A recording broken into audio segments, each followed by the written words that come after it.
Hi, I'm Jason. Welcome back. I hope you've had an opportunity to review the first video, which gives you an idea of how to start the course with a bang and get off on the right foot. The next thing I'm going to move into now is just quickly into the induction cycle. As I've mentioned to you previously, make sure that you have already introduced yourself to the welcome forum. And as I've suggested previously, put your photograph inside of your profile so that people have an idea of the person behind the story. Again, under data protection regulations, myself as your instructor or the assessor, I am not allowed to elicit any kind of personal information from you, whether it be your mobile number, email address, or something of that nature. It is totally up to you if you wish to decide to divulge that. Most of the time, what I tend to ask candidates to do at this stage is just to go ahead and familiarize themselves with the program itself.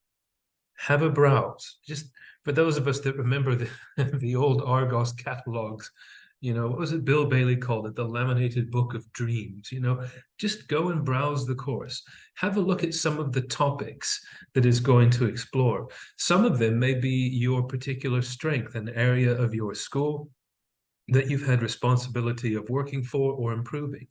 At the same time, you might look at some of the things and think, wow, I've really not had to deal with those for the past 10, maybe even 15 years because your career took a different trajectory.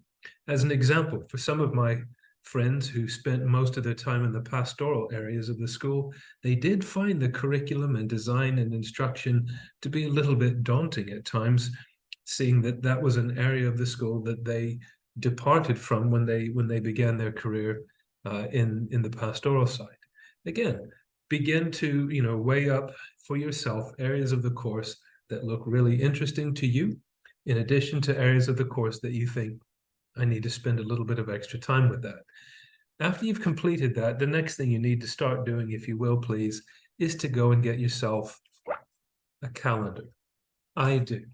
I run my life by an old fool's cap calendar. And what just fell out of it was a bunch of stickers because, yes, I do work with primary students as well, and I like to give them a sticker. So when you put the course deadlines down, if I may please recommend, just give yourself a fortnight's notice. So if something is due on, say, the 15th, around about the 1st, say that this is what's coming up around this time. Some of the assignments and the tasks will be more arduous and difficult than the other ones. So you want to give yourself some time to be able to plan around this. I know that we have to keep a lot of plates spinning in the air at the same time, where you're trying to balance between home, your work, your personal life, and now this new course that can take anywhere from 12 months to 18 months, depending on the level that you are in with your NPQ. So having an idea about those dates makes things a lot easier. And it also helps to ensure that you have good, solid communication with your course instructor, your learning coach, your facilitators, people like me. The more that you can be flexible with us and help us know what your needs are, the more we can do for you. Please also, when you get the opportunity, sign that learner's agreement as soon as you possibly can. You want to do that because it shows your instructor you are serious. I've had the occasions where I've had to chase people to sign their agreement or to complete it and to say that they agree to the terms and conditions of the course. Can you imagine what kind of questions it's raising in my mind when I'm having to, follow behind a school deputy head, just for something as simple as the agreement? Again, think about the relationship that you want to establish with someone just like myself on the other side of the screen. After you do that, then familiarize yourself with the learning platform itself.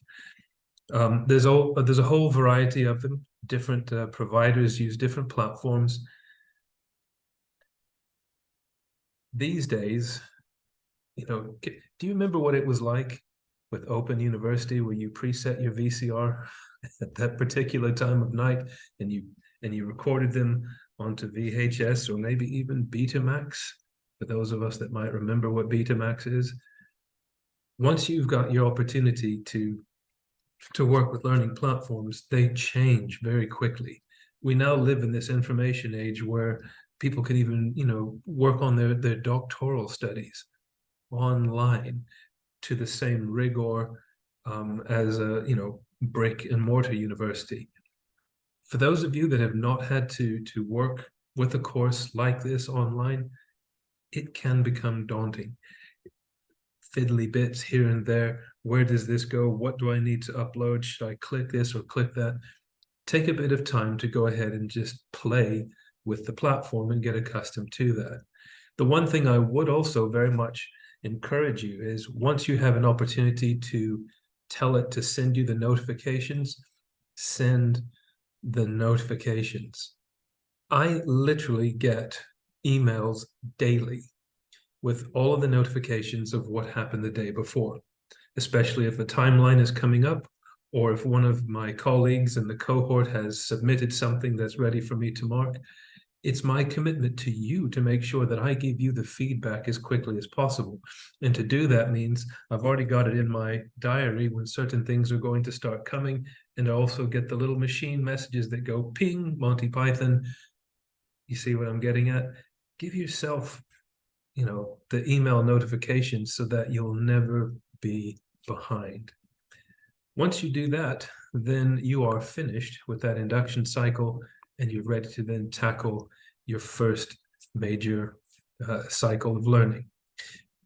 In our next video, we're going to start looking at things like self-study packs, your coaching sessions, and then also, what does it mean to have something like a practice activity and a leadership development record.